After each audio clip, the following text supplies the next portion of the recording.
ngatuma yeke ngize ngimlahle umama wabantaba noma ngatuma yeke ngize ngimlahle umama wabantaba noma ngatuma kanjani yeke ngize ngimlahle umama wabantaba noma ngatuma yeke ngize ngimlahle umama wabantaba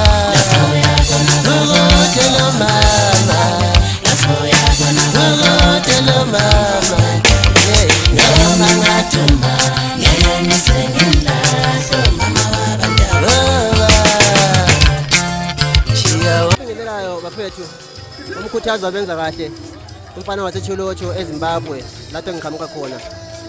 Kusho ukuthi ngilapha nje ukuzoyethula isidi lami elaqala, elesihloko esithi siqhathiwe jipi. Bengicela kakhulu bafethu isupport ukuthi ningisupporte.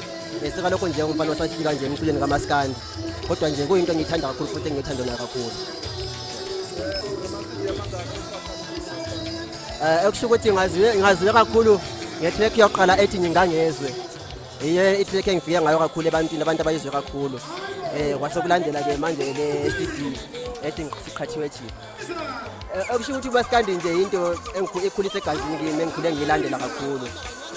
Kasokuthi ngokuhamba kwesikhathi la ngokuhlangana nabantu abaculayo waze kathi ukuthi ngifike endimeni kaMaskandi.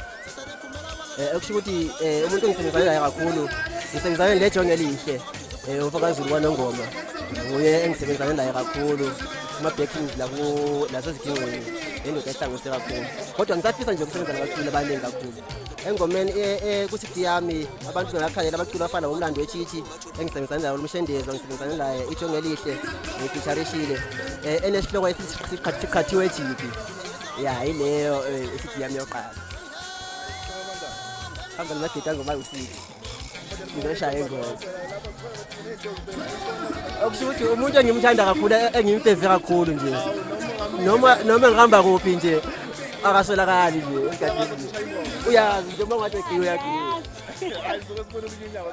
hayi ngiyabonga mfethu jaki amen ngicela niqosele kumama wabantaba ngicela niqosele kumama wabantaba ngicela niqosele kumama wabantaba ngithathela izintombi zeCholocho ngithathela izintombi zeCholocho awuthi ngikhuluma ngilapho ngalapho ke mina sangisa samajiki ngikukhuluma ngithanda ngifika ngendlela ngibona kanjalo inkosi bese nje isicelo ukuthi